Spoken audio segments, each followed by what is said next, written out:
2월 초까지 예. 탄핵이 다 마무리될 것이다. 예, 예. 어떤가요? 좀 늦어질 것 같은가요? 그러니까 지금 박근혜 대통령 측의 대리인들이 지연 전술을 썼는데, 예. 뭐 헌법재판소에서는 신속하게 탄핵 결정을 하는 것도 중요하지만 적법한 절차, 공정한 예. 절차에서 해야 되기 때문에 다소 그 박근혜 측 정인들이 좀 출석을 하지 않고 이렇게 예. 하면서 약 한 일주간 좀 늦어지는 것 같습니다. 그런데 예. 사실은 충분한 심리하는 거 중요하죠. 예. 그러나 이미 32,000페이지에 달하는 자료를 예. 주심 헌재 재판관 예. 다 봤다고 했고 그 연구관들이 충분히 검토를 하고 있는데 제일 중요한 건 국정 중단 상황이 예. 너무 장기화되는 거 아니에요. 그렇죠. 그것도 더 심각한 문제 아니에요. 심각한 문제죠. 예. 그런데 어쨌든 지금 청구인 측에, 그러니까 국회 측의 정인들 신문은 다음 주 25일, 1월 25일이면 다 끝나죠. 마무리될 것 같습니다. 예. 사실상 피청구청 대통령 측의 정인은 사실상 필요 없어요. 이미 헌법재판관들의 심정은 다 형성되어 있는데 그렇지만 그쪽에서 신청하는 정인들의 몇 명은 채택을 해야 될 것 같아요. 예. 그러면 예. 자 26일은 명절 전 설 전이기 때문에 26일은 심리가 없죠. 예. 그게 문제예요. 그렇죠? 26일은 심리가 없고 그러면 31일 화요일인데 명절 끝난 다음 날이에요. 그날 심리 있습니까 없습니까? 그때까지는 이제 월요일에 가봐야 아는데 예. 뭐 1월 첫째 주에 두 차례 정인 신문을 잡을 것 같아요. 2월 첫째 주에. 예. 그렇게 하면 2월 첫째 주에 정인 신문은 마무리하고 예. 둘째 주에 결심하지 않을까 생각을 하고요. 결심이라고 하는 것은 양측의 최후 변론이 되는 거죠. 최후 변론. 예. 예. 양측의 최후 변론. 예, 예. 자, 이럴 가능성은 없습니까?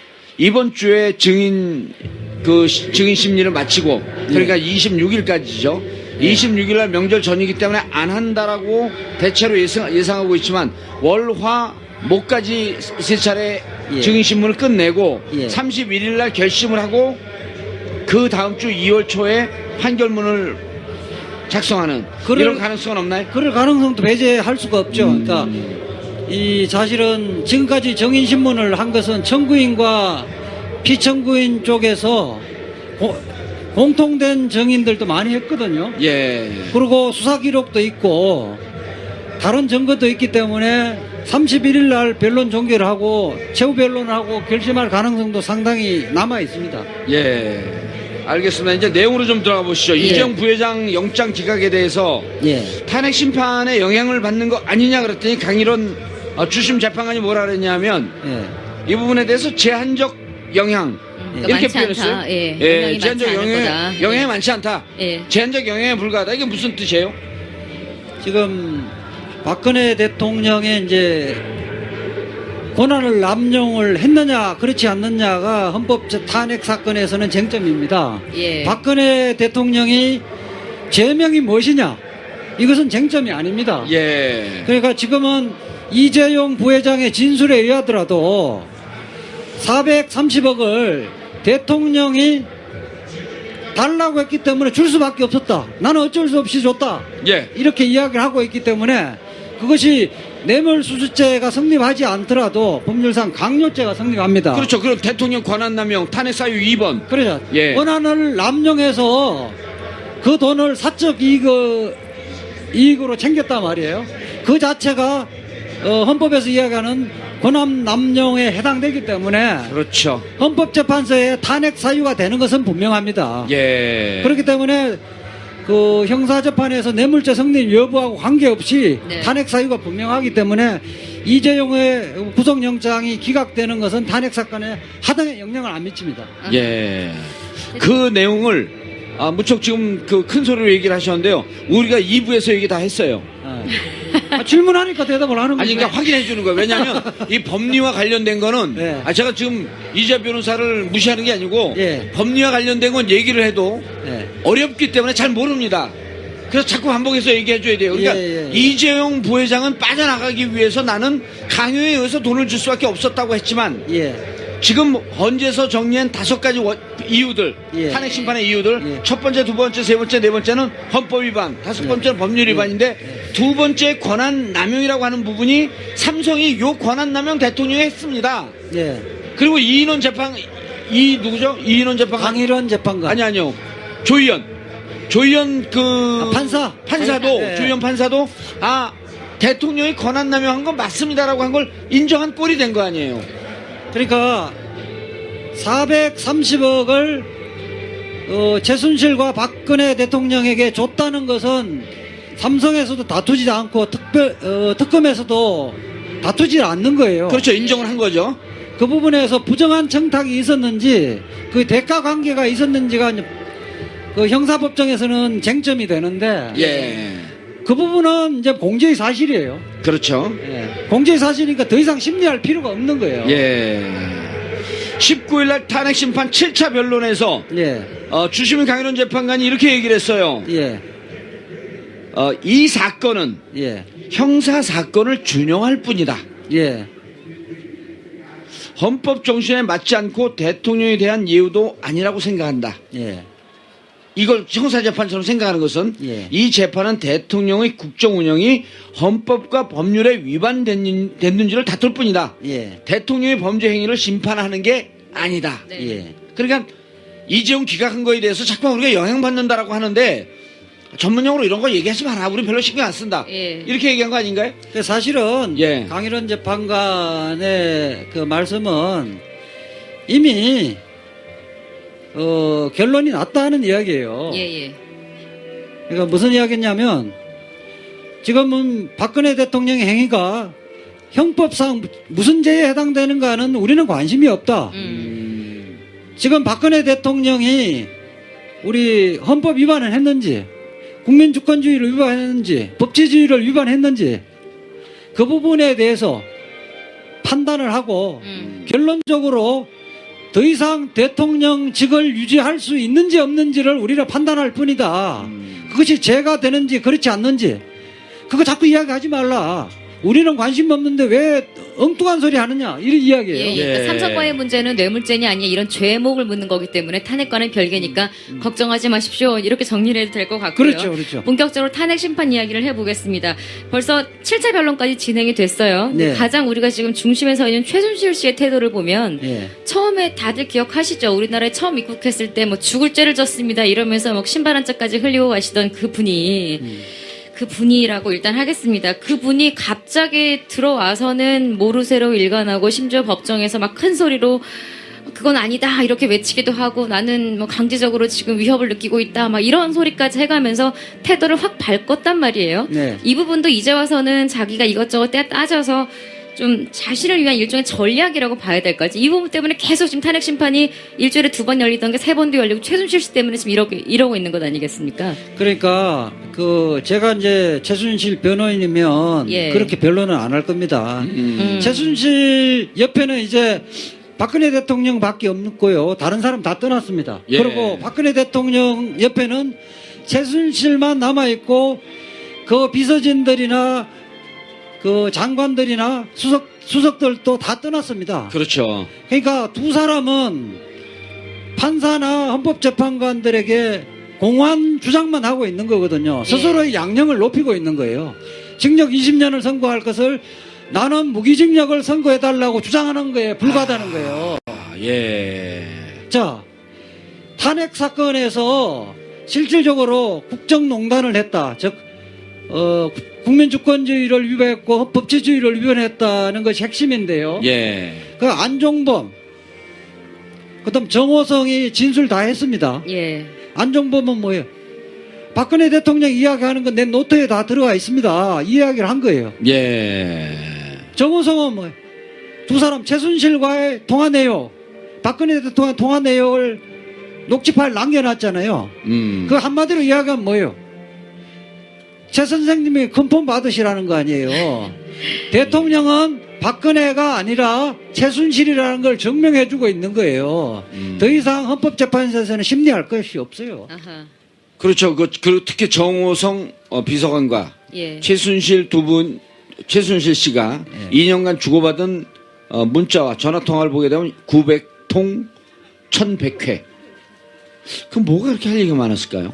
그러니까 매 사안마다 서로 그 의견을 물어서 그 부분을 받아서 국정에 반영했다는 거고요. 예. 지금 대통령 측의 대리인들이 참 변론을 잘 못하는 것 같아요. 그렇죠.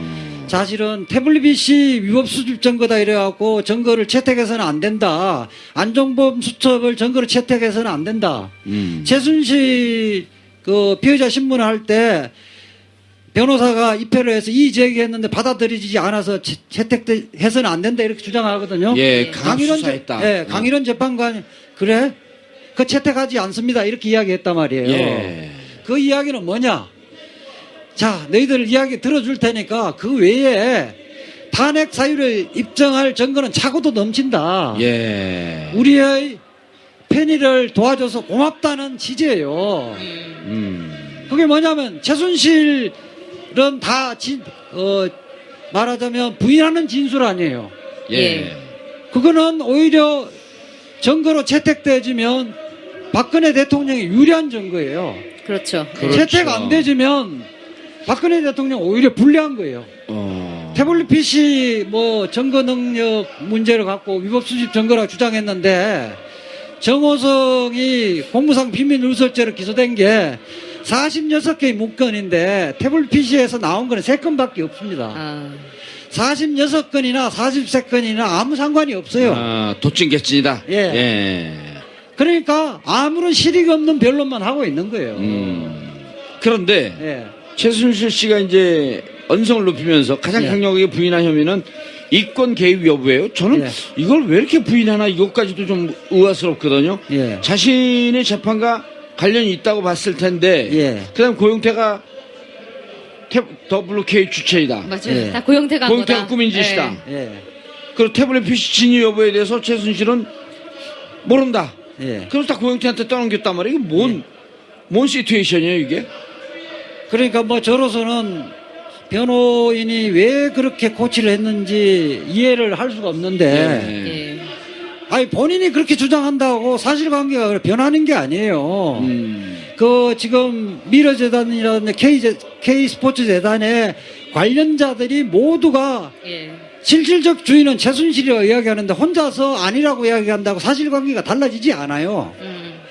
법정형만 높아진다니까요. 예. 그럼요. 근데 최순실 씨처럼 이렇게 계속 재판에 방해가 되는 이야기만 쏟아내는 그 일관적인 모습이 있는가 하면 태도를 확 바꾼 안종범 사람이 수석. 있습니다. 안종범 전 그건 이제 수석인데 안종범 수석 갑자기 말을 막 쏟아내면서 태도를 확 바꿨단 말이에요. 안종범 수석 재판과 관련해서 좀 재밌는 이야기였는데 예. 처음에는 안종범 수석이 사실은 자백을 하면서도 예. 자기가 모셨던 대통령에게 누가 될까봐 말을 굉장히 조심했습니다. 네. 그렇죠. 조심을 했었는데 이제는 대세가 기울었다고 판단한 거예요. 나도 살아야 되겠다. 이렇게 판단해서 이제 재정선으로 돌아온 거죠. 그래서 그렇게 이야기를 했던 거고 정호성의 태도도 달라졌죠. 예. 정호성도 원래 처음에는 자백을 했는데 사실은 공무상 비밀 누설은 그렇게 형량이 높지는 않아요. 예. 그랬는데 자백을 했다가 느닷없이 차기환 변호사가 나오면서 자백을 번복을 하고 태블릿 PC 위법 수집 증거다고 주장을 했단 말이에요. 그렇죠. 참 이상하다 생각을 했었는데 이제 본 절차 변론 절차에 와서 최초의 변호사가 다시 와서 자백하는 거 맞습니다. 태블릿 PC 위법 수집 증거를 철회합니다. 증거 동의합니다. 이렇게 이야기했던 거예요. 예. 정호성도 이제는 박근혜 대통령의 눈치를 보지 않고 나도 살아야 되겠다고 입장을 바꾼 거예요. 아니 엄밀하게 따지면 사실은 정호성 물론 문고리 3인방이었고 우리가 계속 비판을 했지만 예. 순수하게 법리를 따지면 예. 대통령이 최 선생이 컨펌 받아라. 예. 또 최순실은 정호성을 통해서 대통령에게 얘기한 거 어떻게든지 확인해라. 예. 라고 하는 연락책만 했었던 거거든요. 그렇죠. 물론 이제 우리 법률에는 위법한 명령에 대해서 따랐다 하더라도 예.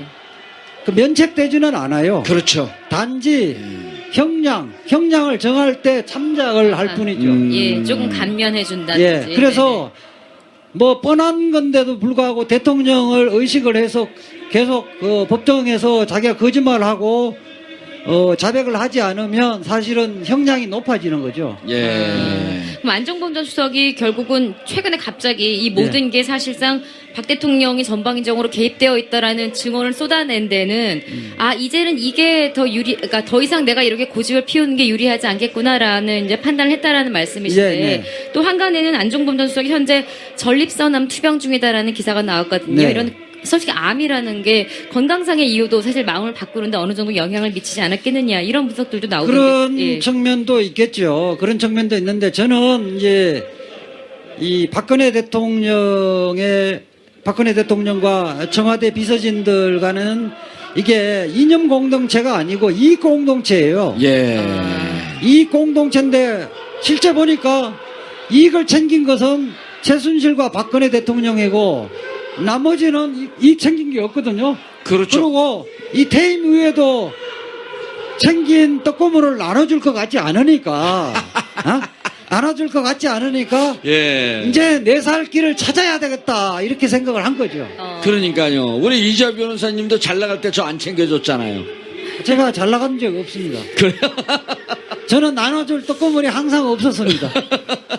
저는 오히려 그게 더 가슴이 아픈데요. 그러니까 아니 제 말은 그게 아니라 안종범 전 수석 얘기에서 이제라도 내가 좀 양심적으로 살아야겠다라고 마음을 바꾼 거라는 해석이라면 그나마 조금 이랬을 텐데 예. 이게 이제는 나한테 유리하지 않겠는데. 아니 그거는요. 이거는, 예. 아니 그건 그렇게 보시면 안 됩니다. 진짜로 저는 안종범 수석을 잘 알거든요. 잘 알아요. 그리고 이자 변호사님은 이제 사람들을 이렇게 좀 부정적으로 보는 경향이 강해요. 근데 이제 안종범 수석은 여기 오기 전에 네. 국회의원 했었잖아요. 예. 그리고 17대 국회의원인데. 아니 19대 때요. 19대 때. 때 재정 비례대표였죠? 예, 재정학 쪽에서는 예. 예. 그러니까 재정학 쪽에서 우리나라에 꽤 저명한 학자예요. 그래서 재정학 쪽에서는 예. 일가를 이루고 있는 모두가 다 존경하는 학자였었는데 아하. 누가 그런 얘기를 하잖아요. 국회의원하고 여기까지 하면서 자기가 정책을 하는 정도까지 갖고 멈췄으면 이렇게 했을 텐데 박근혜 대통령 과외교사를 하면서 권력에 깊이 개입하면서 과도하게 욕심을 낸 것이 이 화를 불러일으킨 것 같다. 그러니까 본인이 정신을 차려 놓고 보니까 내가 이제까지 공부했던 것을 국가 정책에 좀 관여를 하고 싶었었는데 그랬었던 어느 날 건데. 보니까 악의 중심축으로 가 있었던 거예요. 어쩌다 보니 엮여 근데 있구나. 반성이 있으니까 이자 변호사도 반성한 거로 좀 봐주세요. 그러니까 이제 구치소에 가서 이제 자기를 다시 되돌아봤잖아요. 예. 사실은 박근혜 대통령이 집권한 이후에 4년 동안 자기가 한 것이 정책을 개발하고 관철시키는 것이 아니라 돈 걷어내고 범죄 행위의 심부름꾼 역할만 했단 그렇죠. 말이에요. 예. 그게 반성되는 내가 거죠, 무슨 이제. 짓을 했나 이렇게 제정신이 돌아온 거죠. 그러니까 그 두 가지 측면이 있는 거죠. 예. 나도 살아야 되겠다는 측면도 있지만은 반성의 측면도 있고. 내가 지원하고 보니까 이게 학자로서 도저히 해서는 안 되는 일을 했다. 맞아요. 예. 제정신이 돌아온 거예요. 저는 그래서 그 부분을 전체적으로는 긍정적으로 봐요. 예. 전체적으로. 예. 그래서 이제 여기서 이제 개인적으로 정말 궁금한 게 있는데 네. 제가 아무리 법무부 출신이어도 네. 변호사보다는 잘 모르거든요. 네. 안종범 수석이 지금 건강 상태가 안 좋거든요. 예. 그러면 이 상태에서 지금 구속되어 있는 상태인데 예. 만약에 그 전립선암 갖고 좀 수술도 좀 받고 예. 제대로 된 치료도 좀 받고 예. 쉽게 되면 이 검찰에서 지금 수사에 협조하고 그러게 되면 정상 참작을 해서 좀 잘 치료를 받을 수 있도록 좀 도와주나요? 어떻게 해야 되나요? 일단 걱정이 되더라고요. 그 위험한 암을 겪고 있어갖고 내부에서는 수술하거나 예. 전문적인 치료를 받기는 어려운데 어렵잖아요. 좀 위급하거나 이러면 외부에 외래 진료를 받을 수 있어요. 예. 그렇기 때문에 현재는 저는 그렇게 심각한 상태는 아닌 걸로 알고 있습니다. 현재는요. 예. 예. 빨리빨리 좀 진술을 하고 좀 나오는 게 아니 나오진 못하죠. 근데 안종범 수석은 정호성 비서관하고 달리 네. 죄명이 이 강요와 또 이제 뇌물죄로 변경하면 뇌물죄의 공범이 될 것 같아서 예. 예. 수수죄, 공여죄의 공범이 되지면 5년 이하의 징역이니까 집행유예도 나오지만은 예. 수수죄는 10년 이상 무기까지 징역의 공범이기 때문에 예, 수뢰. 나올 수는 때는 없습니다. 집행유예. 아니 근데 어렵다. 수뢰의 가능성은 없잖아요. 본인이. 아니요. 박근혜 대통령을 대신해서 받았기 때문에 수수죄의 공범입니다. 수수죄 공범이기 공동정범일 때문에 수 있다. 법원이 아무리 정상 최고 참작을 약한 해도. 정당 참작의 최고 약한 형을 하더라도 5년 이하의 징역은 선고할 수가 없습니다. 예. 안종범 수석의 수첩이 총 17건이나 예. 나왔다고 하는데요. 예. 그럼 결국 이것들이 증거로 일정 부분 채택이 되고 이런다면 대통령의 탄핵 심판에 어느 정도 그러니까 결정적인 영향을 미칠까요? 아니면 결정적이죠. 이제 박근혜 대통령이 이제 그렇게 봐야 돼요. 박근혜 대통령은 뭐 사람들이 이야기해도 논리적으로 자기 철학으로 정립할 수 없는 사람이에요. 그렇기 때문에 다른 사람 최순실이 이야기하면 그대로 적어요. 그대로 적은 것들을 안종범 수석 이야기할 때 그대로 또 그 적으라고 이야기를 하거든요. 그러니까 원래 그 최순실의 공소장은 기본적인 뼈대는 안종범 수첩에서 나온 거예요. 그렇기 때문에 그것은 결정적이죠. 그러니까 그래서 대통령 측 대리인이 예. 그 중에 11건은 위법 수집 증거라고 막 주장을 했었는데 증거 채택됐는데 그 이후에 이의 제기를 했거든요. 예. 헌법재판소에서는 단칼에서 우리는 위법 수집 증거라고 생각하지 않는다 해서 예. 기각해버렸죠. 아하. 그럼 헌법재판소에서는 17건을 다 채택을 했고, 예. 그다음에 이제 그 형사재판 형사재판도 본인들이 부정을 하다가 재판부는 채택을 했고, 다 채택했죠. 위법 수집 예. 증거가 아니라는 거예요. 사실은 그 주장 자체가 말이 안 되는 그렇죠. 거예요. 그러다가 이제 어제 예. 맞습니다. 예. 증거 채택 동의합니다. 하십시오. 근데 예. 이미 다 돼 있었던 거죠. 네, 네, 네. 그리고 이제부터는 마음을 바꿔서 진실만을 얘기하겠다까지 예. 왔어요. 예. 근데 이제 정호성도 끔찍한 얘기를 했잖아요. 맞아요. 정호성 씨는 심지어는 사실은 정호성 씨가 발언한 거는 안종범 전 수석처럼 이렇게 이제 나는 마음을 바꿨습니다. 다 말하겠습니다라는 건 아니었었지만 어쩌면 대통령을 조금 방어하기 위한 말을 쭉 하다가 우리가 흔히 대포폰이라고 말하는 차명 전화기를 예. 대통령이 썼다라는 말을 했습니다. 이건 어디까지나 불법이죠. 이것도 사실은 상당한 큰 화제 아닙니까? 아니 큰 근데 사건 아닙니까? 아직 차명폰인지 대포폰인지 확인은 안 됐잖아요. 그러니까 뭐 차명폰을 포함해서 이제 일반적으로 대포폰이라는 그렇죠, 네. 것은 법률 용어가 아니니까 예. 대통령이 대포폰을 썼다는 이야기는 뭐 전 세계적으로도 뭐 듣기가 힘든 말인데요.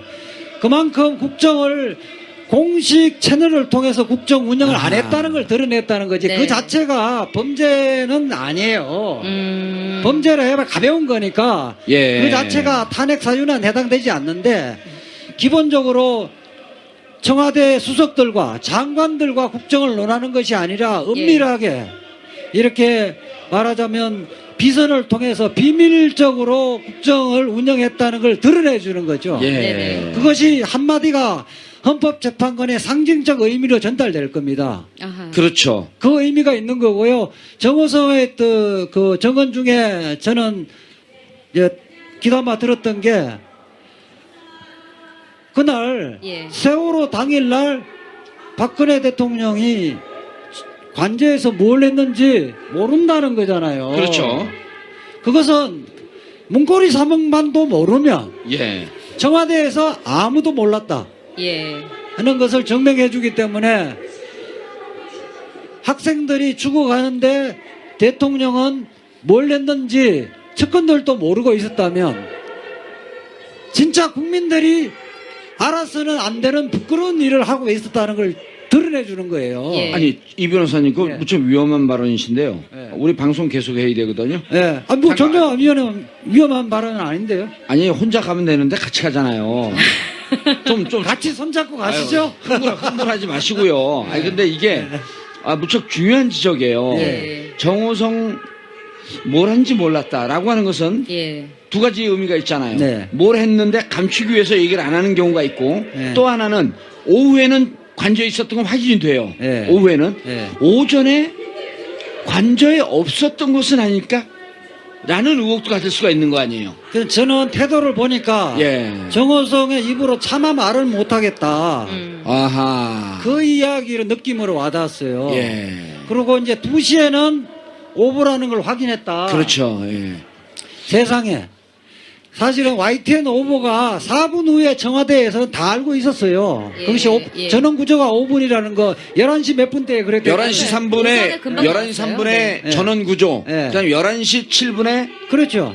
오보였으니 확인이 되고 네네. 청와대가 확인했다라고 하는 게 11시 27분과 29분 사이. 그런데- 그런 거 좀 기억하고 다니세요. 그런데 그 대통령은 2시에 알았다는 예. 거 아니에요. 맞아요. 그리고 비서진들은 어디에 있는지를 모르고 있고. 예. 예. 그 다음에 그 답변서를 보면 그런 거잖아요. 10시에 서면 보고를 받았다 그랬잖아요. 예. 그렇죠. 10시 그래서 15분. 10시 15분에 지시를 했다 그랬는데 지시했다는 증거를 하나도 제출 못했잖아요. 예. 서면 보고를 받아서 제대로 읽었는지에 대한 증거도 못 냈거든요. 예. 그것은 결국은 서면 보고도 안 보고 지시도 안 했다고 볼 가능성이 굉장히 높아요. 예. 헌법재판관들은. 헌법재판관이 이준성 재판관이 제일 먼저 준비 절차에서 대통령이 그날 있었던 행적을 가장 잘 기억하지 않겠느냐. 예. 그 부분에 증거 자료도 내고 실질적으로 분 단위로서 제출하라 그랬는데 덜렁 낸 게 서면 보고 자료하고 지시했다는 뭐 그 자료만 냈는데 실질적으로 그걸 뒷받침할 자료는 못 냈잖아요. 예. 그리고 그 대통령 그 뭐 기록 나온 김에도 그 얘기를 해보면 뭐 거짓말이 수두룩하지만 이런 내용도 있어요. 그 2014년에 네. 대통령 뭐 했냐. 이제 네. 김기춘이 어딘지 잘 몰랐습니다 하니까 그 이후로 계속 문제 제기하니까 친박의 한 조모식의 의원이 이런 얘기를 해요. 1시인가 2시 사이에 두 차례에 걸쳐서 예. 안보실장으로부터 보고를 받았다 그래요. 예. 두 차례에 걸쳐서. 예.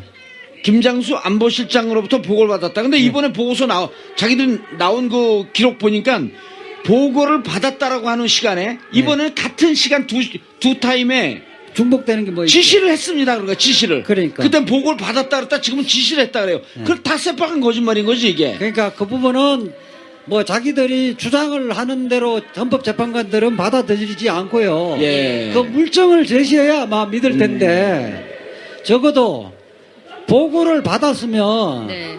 그게 보통 일이 아니잖아요. 그러면 가장 먼저 하는 게 뭐예요? 수석 비서관 회의를 소집을 해야 되는데 예. 수석 비서관 회의 그날 4시 10분에 소집되는데 대통령은 그 참가도 안 해요. 그렇죠. 4시 10분에 수석 비서관 회의를 하죠. 비서실장 주제로. 그러니까 그럼 대통령이 안 하니까 김기춘 당시 비서실장이 어쩔 수 없이 자기가 하는 거예요. 대통령이 그러니까 이런 거예요. 정확하게 예. 아무도 이게 한 300여 명이 구조가 안 됐다. 예. 라고 한 게 2시 47분 경이란 말이에요. 예. 그로부터 그러면은 이거 긴급하니까 예. 비서실장이 수석 비서관 회의를 해요. 예. 그 4시 10분입니다. 예. 그러니까 1시간 20분 뒤에 회의를 한 거거든요. 예. 그때 대통령이 참석 안 해요. 왜? 머리를 만져야 하니까. 올릴 머리. 그렇죠. 머리 만지고 또 이야기하는 게 뭐냐면 경호실에 중대본에 빨리 가자 그러니까 경호실에 의전 준비한다고 상당히 시간이 필요합니다. 이렇게 예. 이야기했다는 예, 거고. 그리고 또 하나 있잖아요. 예, 중대본에 연락해보니까 중대본에서 무슨 일이 생겼는지 바로 갈 수가 없는 상황이었습니다. 이렇게 이야기하는데 예. 대통령이 지금 세월호 사고에 대해서 수습하기 위해서 간다 이러면 누가 그 이의를 제기할 사람이 있을 수가 없어요. 예.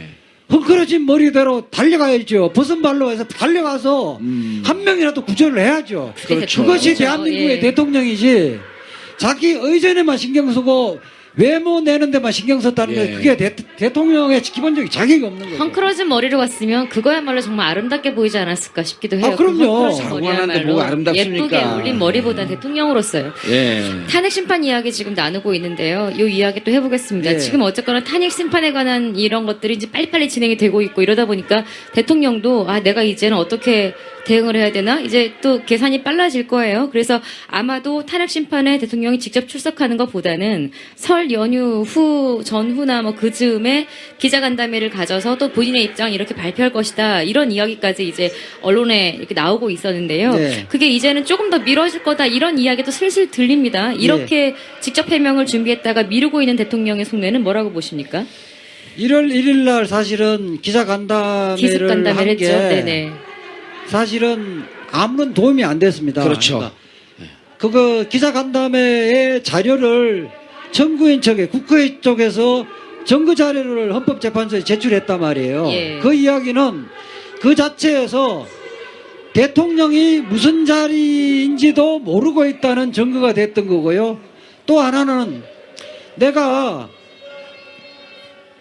한 명의 희생자가 없도록 철저하게 구조하라고 지시 한번 했으면 됐지. 대통령이 그것만 하면 됐지. 더 이상 뭘 하란 말이냐. 이렇게 이야기했단 말이에요. 그러니까 그 이야기는 뭐예요? 그 대통령이라는 사람이 도대체 뭘 해야 되는지를 모르고 있다는 거를 예. 드러내는 거고 또 하나는 내 주변 사람은 뇌물이나 뒤로 돈 받을 사람이 아니라고 이야기했던 거예요. 그렇죠. 자신이 임명한 검사가 수사한 결과를 못 믿겠다는 이야기잖아요. 부정한 거죠. 예. 법치주의를 정면으로 부정하는 거예요. 그 자체가 나는 탄핵돼야 합니다 하고 자백한 것과 같은 결과거든요. 그래서 잽싸게 그걸 이제 헌법재판소 증거를 냈어요. 예. 또 이번에 기자간담회를 하면 기자간담회도 불법이지만은 기자간담회를 하면 헌법재판관들 좀 내가 시간을 좀 여유를 두려고 그랬는데 도저히 안 되겠다 이래서 빨리 선고기를 잡아버릴 가능성이 높습니다. 예. 그런데 이제 우리가 이제 법률적으로도 그렇고 정치적으로도 그렇고 네. 숨기는 세월호 사건 났을 때 이런 얘기를 했단 말이에요. 숨기는 자가 범인이다. 예. 감추는 자가 범인이다. 근데 이제 요즘은 또 헌재주의에서 이런 얘기가 나와요. 연기하는 자가 범인이다. 그런 얘기가 나온단 말이에요. 근데 네. 대통령은 이미 연기 전략 썼는데 안 먹혔어요. 네. 저희는 개인적으로 보게 되면 23일 날 월요일 날 네. 이제 8차 심리가 진행되지 않습니까? 네. 그리고 그 다음날 24일 9차. 네. 이때 다시 26일 날 예. 10차를 하겠다 이렇게 발표할 가능성도 있나요? 그렇죠. 있죠. 그리고 31일 날 11차를 하겠다라고 할 가능성도 있나요? 그렇죠. 이제 왜 제가 그걸 여쭙냐 하면 헌재에서 마지막으로 그럼 대통령 출석해라. 아니면 피청구인 피청구인 대리인들, 즉 대통령의 대리인들이 출석하겠습니다. 네. 라고 얘기했다가 막상 출석 당일날 되니까 이러저러한 사정으로 그 다음 주에 출석하겠습니다라고 하면서 연기를 할 꼼수가 보이지 않나. 그 부분은 안 받아들여질 겁니다. 예, 안 받아들여질 원래 거다. 첫 길에 대통령이 이제 출석하는 것은 우리 헌법재판소법에 의무 규정으로 돼 있어요. 예. 출석을 하지 않으면 더 이상 재판을 진행을 못하고 그 다음 길에는 불출석 상태에서 재판을 진행하도록 돼 있는데 이제는 출석한다고 하면 알아서 하시오. 이렇게 이야기할 거고 예. 그 출석이 해야만이 재판 진행하는 게 아니거든요. 의미가 없다 이제. 예, 의미가 없어요. 그거 갖고는 이제 꼼수를 부려도 통하지는 않아요. 예. 지난번에 다른 변호사분, 네. 우리 이재하 변호사와 관계가 아주 깊은 예, 예. 최강욱 변호사가 나와서 무슨 얘기를 했냐면 예를 들어 24일 끝나든 26일 끝나든 31일 끝나든 지금 약 한 50여 명 가까운 예. 재판관들이 예. 연구관들이 예. 매번 심리가 끝날 때마다 연구 결과를 그날 다 쏟아내고 있고 정리하고 있기 때문에 네. 막상 최후 변론하는 날 네. 최종 결심하는 날 네. 그날 판결물까지도 사실은 다 나올 것이다. 내용적으로는 그런 예. 얘기를 했었거든요. 그러니까 실제 그날 당일 예. 최후 변론하고 결심을 한 이후에 평이 예. 재판관들의 토론에서 인용할 것인가 기각할 것인가에 대한 회의를 하죠. 예. 결론은 당일날이 평의가 이루어질 가능성이 높습니다. 네. 그런데 이 판결문은 역사적으로 남는 거기 때문에 판결문의 논리 구성과 그 다음에 작구 수정, 예. 그 다음에 보충 의견 반대 또 개별 의견 이런 것들을 쓰려면 다 헌법재판관들의 자기들의 논리를 최대한 담으려고 그럴 거 아니에요. 최소한 일주일은 걸리죠. 예. 그러면 예. 이제 또 궁금한 게 있어요. 네. 처음에 그 이자 변호사나 네. 최강욱 변호사 네. 그리고 이제 뭐 저도 비슷한 생각이었지만 31일까지 평의를 다 끝나고 네. 그리고 모든 내용을 다 종결하고 9명 재판관들끼리 인용이냐 기각이냐 인용이냐 예. 기각이냐를 예. 내부적으로 회의해서 결론을 내놓으면 평의가 끝난 거 아닙니까? 네네네. 그리고 판결문은 2월 9일이나 예. 아니면 2월 16일쯤에 예. 판결문을 발표하더라도 예. 박한철 헌재 소장의 이름은 남아있다 역사적으로. 네, 네. 그래서 아마 박한철 소장이 이 길을 택할 것이다. 근데 예. 만약에 지금 이재화 변호사 얘기처럼 조금 늦어져서 2월 초까지도 심리가 연장이 되면 박한철 소장의 이름은 안 빠지죠. 아쉽지 않아요? 박한철 소장은 무척 아쉽겠죠. 예. 그러면 31일까지 끝낼 것 같은데요? 그렇게 하는데 이제 피청구인 쪽의 정의는 예. 뭐 대동 정의는 할 수도 있지만은 기본적으로 송달돼야 됩니다. 아. 송달에 문제가 있어서 예. 이제 뭐 피청구인 쪽에서는 재판이 질 공산이 높기 때문에 협력을 안 할 가능성이 많아요. 예. 피청구인 쪽에 협력하면 31일 더 언제든지 할 수 있어요. 예. 근데 연기하기 위해서 협력을 안 할 가능성이 높다. 예. 아. 그러니까 우리가 뭐 지난번에 국회 청문회에서 우병우가 출석하지 않을 때 이제 구인장 발부할 것인가 말 것인가에서 가장 중요한 문제가 그러니까 소환장을 받느냐 안 받느냐. 그게 그게 중요했었죠. 문제잖아요. 예. 여기도 마찬가지입니다. 이미 정호성이 아니라 이재만 안봉구는 소환장을 안 받으려고 튀었잖아요. 튀었는데 그 변호인들이 입회해서 피해자 신분 조서를 받았거든요. 예. 그래서 국회 쪽에서 정인을 철회해 버렸습니다. 예. 그 뭐냐면 그 안봉근 이재만의 피해자 신분 조서가 증거로 채택됐거든요. 예. 나와서 박근혜 대통령의 유리한 이야기 할 것 뻔하니까 정인 철회하고 그거를 그 검찰이 조사한 피해자 신분 조서만 헌법재판관이 보면 되는 거니까. 그렇죠. 특별수사본부에 이미 예. 출석을 했었으니까요. 예, 예, 예. 아하. 예. 아무튼 지금 그 헌재 탄핵 심판 속도를 보면은 우리가 탄핵에 관해서도 그 노무현 전 대통령 시절을 떠올릴 수밖에 없는데요. 그때 네. 7차 변론까지가 거의 한 달 정도 걸렸거든요. 네. 이번 박근혜 대통령 경우에는 지금 한 16일 정도 네. 한 두 배가 빨라졌다라고 보면은 돼요. 이제 이런 속도를 보자면 조금 그 탄핵이 인용이냐 기각이냐가 조금 빨리 결정되겠다. 지금 정 의원님은 1월 말까지도 지금 빠르게 보고 계시잖아요. 근데 문제는 그 이후에요. 일단은 탄핵이 된다라는 쪽으로 일단 해석을 한다면 네. 탄핵이 됐을 때 인용이 됐을 때 그 이후에 최순실이나 재벌들에 대한 수사 당연히 영향이 있겠습니다만 어떻게 흘러갈까요? 일단 탄핵 결정되면 그날부터 대통령이 아닙니다. 예. 그 시간부터. 예. 시간부터 아니기 때문에 특검이 이제 존속 기간인 지금 2월 말까지잖아요. 네. 2월 25일까지죠. 그 전에 탄핵 결정이 되지만 특검은 긴급 체포를 하든지 구속영장을 발부해서 신병을 확보해서 기소를 할 겁니다. 예, 일단 출국 정지를 먼저 시키고요. 그렇죠. 예, 그게 제일 중요하죠. 제일 출국할까 당연히 봐. 금지 조치를 먼저 하고 예, 소환에 응하지 않으면 바로 체포영장이나 사전 구속영장을 청구할 겁니다. 예, 그리고 그 헌법재판소의 결정문이 법원에 상당히 영향을 미치겠죠. 그리고요. 예. 네. 그리고요. 예. 제일 궁금한 게, 네. 자, 1월 25일까지, 물론 이제 대통령 탄핵이 미리 결정되게 되면 이제 아주 신속하게 급물살을 탈 텐데, 네. 그렇게 되면 2월 25일 전에 대통령이 탄핵이 된다고 한다면은 네. 탄핵되고 긴급 체포돼서 강제 수사가 될 것이고, 예. 그럼 그 이후에 이재용 다시 구속영장 재청구할 가능성도 높아지고, 예. 근데 문제는 예. 2월 25일이 이제 1차 70일 기간이 종료란 말이에요. 예. 2월 25일이 지난 다음에 30일이 더 필요하다. 연장해줘라. 지금 황교안 권한대행이 연장 안 할 가능성이 상당히 높다. 높을 뿐만 아니라 황교안은 그걸 하게 되면 적극적 권한 행사이기 때문에 하지 말아야 된다는 학자들도 많지 않나요? 아니, 그것은 예.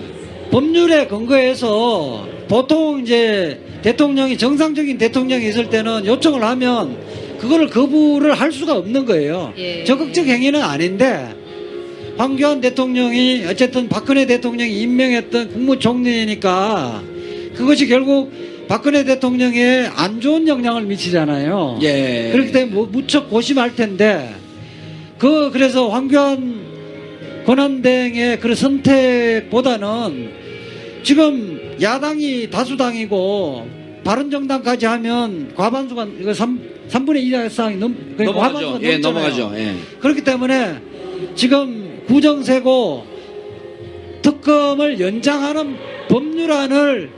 법안을 개정하는 것이 가장 시급합니다. 아, 미리. 그래서 저희들 민변에서도 지금 야당 의원들에게 계속 이야기를 하고 있고 저희들이 연장 법안을 마련을 하고 있습니다. 연장 법안을 개정 법안을 마련할 때 또 하나 들어가야 되는 게 지금 현행 형사소송법에 의하면 청와대 같은 경우는 군사상 비밀이 있는 곳에 압수수색이 제한되도록 되어 있는데 그렇죠. 예. 그 예외 규정을 특검법에 넣어서 지금 뭐냐면 세월호 7시간 같은 경우도 압수수색을 못하고 있잖아요. 법률에서 바로 압수수색을 하도록 해서 국민들 앞에 그 진실을 명명백백하게 밝혀내도록 해야 되는 거예요. 그 두 그러니까 가지는 반드시 개정안에 들어가야 예, 돼요. 그러니까 특검법 개정안을 설 이후에 야당이 예. 추진하는 것이 바람직한데 예. 첫 번째로는 일단 특검 수사 기간을 연장하는 것. 예. 그다음 두 번째는 압수수색이 가능하도록. 압수수색 부분에 있어서 지금은 국가 기밀이라고 하는 것에 대해서 제한 규정을 두지만 예. 그 제한 없이 예. 압수수색할 수 있도록 예. 하는 내용을 첨가해야지 특검이 좀 더 자유롭게 수사할 수 있겠다. 그렇죠. 아하. 이미 민간인들이 수시로 드나들고 이러는 게 밝혀진 상황에서 국가 기밀 운운하는 것도 참 그쪽에서 입장은 안 처할 것 같긴 한데 일단 우기고 있죠. 예. 아니 지금 사실은 원칙적으로는 모든 장소에 압수수색 가능하되 예. 군사상 비밀이 있는 부분을 압수해오지 않으면 되는 겁니다. 그런데 우리 이제 대부분 수사가 국정원 수사라든지 청와대 수사가 그 범죄 행위와 관련돼 있는 수사 부분인데 예. 일률적으로 다 지금 못하게 그 규정 갖고 못하게 하고 있거든요. 예. 그래갖고 진실을 밝히는데 한 발짝도 못 나가고 있는 거예요. 국정원 댓글 사건 때도 사실은 그 규정 때문에 국정원이 다 압수수색을 방해를 했던 거거든요. 예. 그래서 형사소송법을 원칙적으로는 개정하면서도 그거를 세밀하게 법률 규정을 둘 필요가 있는데 앞으로의 과제인데 당장 시급한 것은 특검법에 예외 규정을 두는 것이 중요하다는 거예요. 알겠습니다. 그게 또 일부 국민들은 판사가 기록을 공정하게 판단했다. 또 기록을 꼼꼼히 보고 판단했기 때문에 따라야 된다고 생각하는 사람이 많을 것 같아서 예. 이거는 말이 안 되는 거다. 예. 이재용에 적용하는 형사소송법이 따로 있고 일반 국민에게 적용하는 형사소송법이 따로 있는 것이 아닌데도 불구하고 지금 조 의원 재판사가 예. 너무나 명백하게 봐주기 한 거거든요. 그렇죠. 그 부분에서 국민들에게 알리기 위해서 대한민국 역사상 법률가가 처음으로 노숙투쟁을 하고 있는 겁니다. 그리고요. 이 기간 때문에 지금 약간 쫓기는 기분이 들어서요. 예. 지금 조희연 판사, 예. 조희연 판사가 영장 발부를 기각했단 말이에요. 네. 영장 발부 요청을. 네. 이거는 저는 이렇게 될 것 같아요. 앞으로 우리나라 사법 역사상 예. 연수원에서 교육하고 예. 이렇게 영장 발부를 기각하면 안 된다라고 하는 하나의 전설적인 사례가 될 것 같은데 어떻게 생각하세요? 그렇죠. 지금 이 판사들은 사실은 국민들로부터 위임받은 사람이 아니에요. 예. 그런데 머리가 좋아서 사법고시 합격해서 판사를 하면서 사실은 국민들 위에 군림하고 있는데 사실은 판사들도 이게 법이라는 것은 특별한 것이 아니라 상식의 반영이거든요. 그렇죠. 이게 지금 광화문의 촛불 민심이 상식이에요. 그리고 이재용 부회장이 삼성그룹의 부회장이 아니었으면 영장 기각 아마 조희연 판사도 상상하기 어려웠을 겁니다. 맞습니다.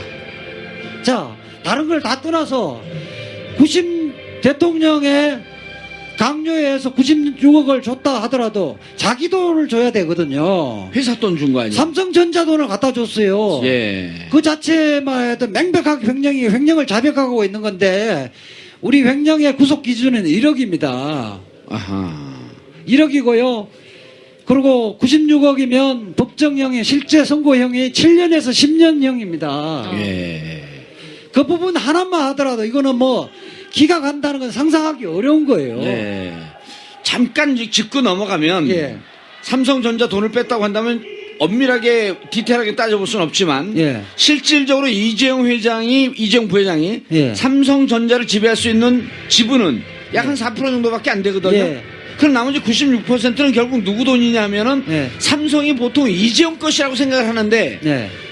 이재용 부회장은 자기 지분 4%로 삼성을 지배하고 있고 96%는 자기를 제외한 나머지 주주들의 돈 아닙니까? 그러니까 주식회사의 주인은 주주고요. 주주죠. 그게 99%의 지분을 갖고 있어도 예. 회사 돈과 개인 돈은 다른 겁니다. 자기 함부로 뽑을 수 없는 거 아니에요? 그럼요. 회사의 그 오너나 대표이사에도 월급과 또 대주주면 배당금을 갖고 가야지 회사 돈이 자기 돈이 아니에요. 예. 저는 이게 무척 중요한 측면이라고 예. 보는데요. 예.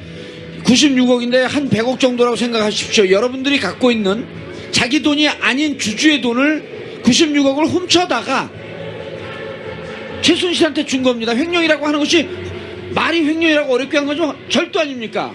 근데 절도나 비슷한데 횡령이 더 나쁘다고 보죠. 아, 더 나빠요? 예. 오.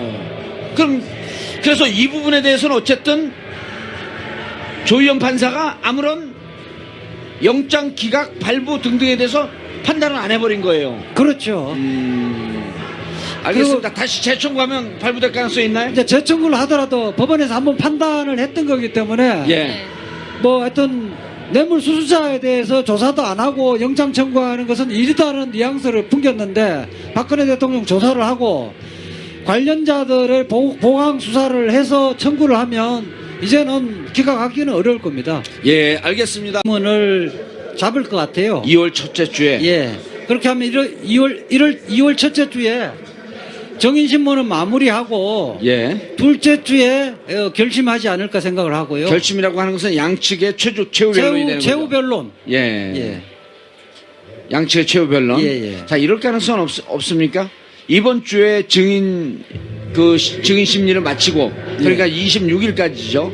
26일 날 명절 전이기 때문에 안 한다라고 대체로 예상하고 있지만 월화 목까지 세 차례 예. 증인 신문을 끝내고 예. 31일 날 결심을 하고 그 다음 주 2월 초에 판결문을 작성하는 이런 가능성은 없나요? 그럴 가능성도 배제할 수가 없죠. 그러니까 이 사실은 지금까지 정인신문을 한 것은 청구인과 피청구인 쪽에서 공통된 증인들도 많이 했거든요. 예. 그리고 수사 기록도 있고 다른 증거도 있기 때문에 31일 날 변론 종결을 하고 최후 변론을 하고 결심할 가능성도 상당히 남아 있습니다. 예. 알겠습니다. 이제 내용으로 좀 들어가 보시죠. 예. 이재용 부회장 영장 기각에 대해서 예. 탄핵 심판에 영향을 받는 거 아니냐 그랬더니 강일원 주심 재판관이 뭐라 그랬냐면 예. 이 부분에 대해서 제한적 영향 이렇게 많지 표현했어요. 않다. 예. 영향이 제한적 많지 않을 거다. 영향이 예. 많지 않다. 예. 제한적 영향에 불과하다. 이게 무슨 뜻이에요? 지금 박근혜 대통령의 이제 권한을 남용을 했느냐 그렇지 않느냐가 헌법 탄핵 사건에서는 쟁점입니다. 예. 박근혜 대통령이 죄명이 무엇이냐 이것은 쟁점이 아닙니다. 예. 그러니까 지금은 이재용 부회장의 진술에 의하더라도 430억을 대통령이 2월 초까지 예. 탄핵이 다 마무리될 것이다. 예, 예. 어떤가요? 좀 늦어질 것 같은가요? 그러니까 지금 박근혜 대통령 측의 대리인들이 지연 전술을 썼는데 예. 뭐 헌법재판소에서는 신속하게 탄핵 결정을 하는 것도 중요하지만 적법한 절차, 공정한 예. 절차에서 해야 되기 때문에 다소 그 박근혜 측 정인들이 좀 출석을 하지 않고 이렇게 예. 하면서 약 한 일주간 좀 늦어지는 것 같습니다. 그런데 예. 사실은 충분한 심리하는 거 중요하죠. 예. 그러나 이미 32,000페이지에 달하는 자료를 예. 주심 헌재 재판관 예. 다 봤다고 했고 그 연구관들이 충분히 검토를 하고 있는데 제일 중요한 건 국정 중단 상황이 예. 너무 장기화되는 거 아니에요. 그렇죠. 그것도 더 심각한 문제 아니에요. 심각한 문제죠. 예. 그런데 어쨌든 지금 청구인 측에 그러니까 국회 측의 정인들 신문은 다음 주 25일 1월 25일이면 다 끝나죠. 마무리될 것 같습니다. 예. 사실상 피청구청 대통령 측의 정의는 사실상 필요 없어요. 이미 헌법재판관들의 심정은 다 형성되어 있는데 그렇지만 그쪽에서 신청하는 정인들의 몇 명은 채택을 해야 될 것 같아요. 예. 그러면 예. 자 26일은 명절 전 설 전이기 때문에 26일은 심리가 없죠. 예. 그게 문제예요. 그렇죠? 26일은 심리가 없고 그러면 31일 화요일인데 명절 끝난 다음 날이에요. 그날 심리 있습니까 없습니까? 그때까지는 이제 월요일에 가봐야 아는데 예. 뭐 1월 첫째 주에 두 차례 정인 심리 달라고 했기 때문에 줄 수밖에 없었다. 나는 어쩔 수 없이 줬다. 예. 이렇게 이야기를 하고 있기 때문에 그것이 뇌물수수죄가 성립하지 않더라도 법률상 강요죄가 성립합니다. 그렇죠. 그럼 대통령 권한남용 탄핵 사유 2번. 그렇죠. 예. 권한을 남용해서 그 돈을 사적 이익으로 챙겼단 말이에요.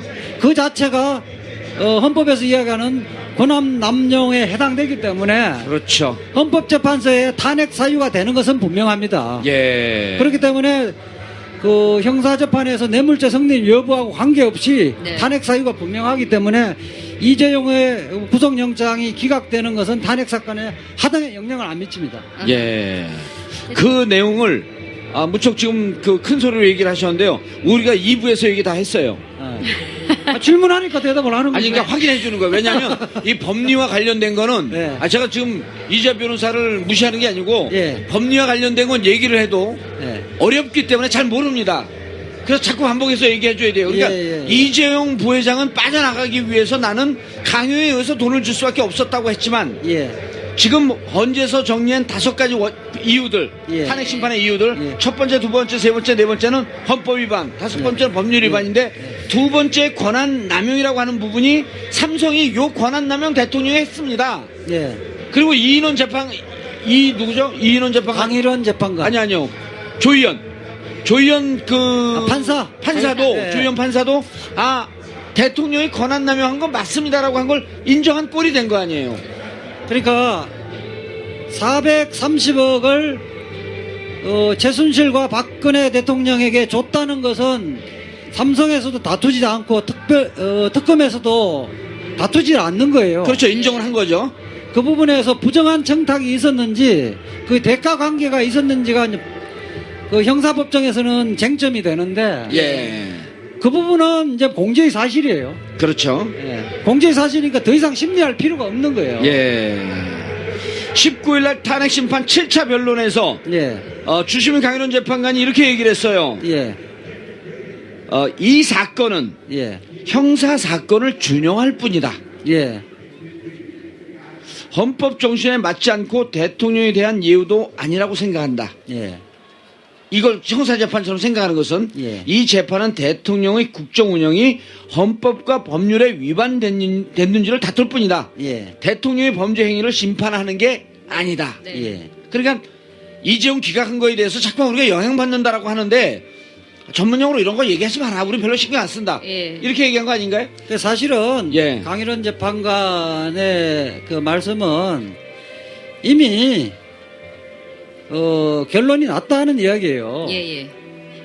그러니까 무슨 이야기냐면 지금은 박근혜 대통령의 행위가 형법상 무슨 죄에 해당되는가는 우리는 관심이 없다. 지금 박근혜 대통령이 우리 헌법 위반을 했는지 국민주권주의를 위반했는지 법치주의를 위반했는지 그 부분에 대해서 판단을 하고 결론적으로 더 이상 대통령직을 유지할 수 있는지 없는지를 우리가 판단할 뿐이다. 그것이 죄가 되는지 그렇지 않는지 그거 자꾸 이야기하지 말라.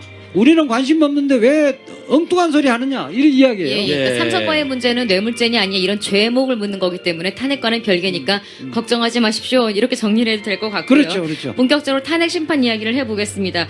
벌써 7차 변론까지 진행이 됐어요. 근데 네. 가장 우리가 지금 중심에 서 있는 최순실 씨의 태도를 보면 예. 처음에 다들 기억하시죠? 우리나라에 처음 입국했을 때 뭐 죽을 죄를 졌습니다 이러면서 막 신발 한 짝까지 흘리고 가시던 그 분이 그 분이라고 일단 하겠습니다. 그 분이 갑자기 들어와서는 모르쇠로 일관하고 심지어 법정에서 막 큰 소리로 그건 아니다 이렇게 외치기도 하고 나는 뭐 강제적으로 지금 위협을 느끼고 있다 막 이런 소리까지 해가면서 태도를 확 바꿨단 말이에요. 네. 이 부분도 이제 와서는 자기가 이것저것 따져서 좀 자신을 위한 일종의 전략이라고 봐야 될까지 이 부분 때문에 계속 지금 탄핵 심판이 일주일에 2번 열리던 게 3번도 열리고 최순실 씨 때문에 지금 이러고 있는 것 아니겠습니까? 그러니까 그 제가 이제 최순실 변호인이면 예. 그렇게 변론은 안 할 겁니다. 최순실 옆에는 이제 박근혜 대통령밖에 없고요. 다른 사람 다 떠났습니다. 예. 그리고 박근혜 대통령 옆에는 최순실만 남아 있고 그 비서진들이나 그 장관들이나 수석들도 다 떠났습니다. 그렇죠. 그러니까 두 사람은 판사나 헌법재판관들에게 공허한 주장만 하고 있는 거거든요. 스스로의 양념을 높이고 있는 거예요. 징역 20년을 선고할 것을 나는 무기징역을 선고해달라고 주장하는 거에 불과하다는 거예요. 예.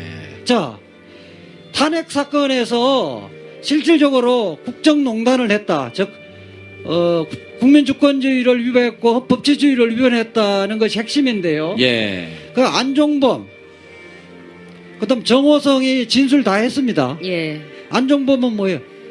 박근혜 대통령 이야기하는 건 내 노트에 다 들어가 있습니다. 이 이야기를 한 거예요.